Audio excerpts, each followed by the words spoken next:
Hello दोस्तों, ये 3 जानवर आपको बहुत कम दिखने को मिलेंगे। नंबर 1 द साइगा एंटेलोप, जो अपने विचित्र नाक की वजह से जाने जाते हैं, जो 5.6 फीट लंबे होते हैं, जो आज बहुत कम दिखे जाते हैं। नंबर 2 शोबिलसारस, जो 115 सेंटीमीटर लंबे होते हैं, जिसकी बड़ी और मोटी चोंच इन्हें दूसरों से अलग करती है, जो इंसानों के साथ घुल मिल जाते हैं, जो अफ्रीका में पाए जाते हैं लेकिन आज बहुत कम देखे जाते हैं।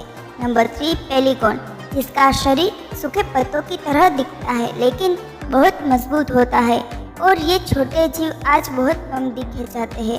अगर आपको वीडियो पसंद आया है तो चैनल को सब्सक्राइब कीजिए और लाइक कीजिए।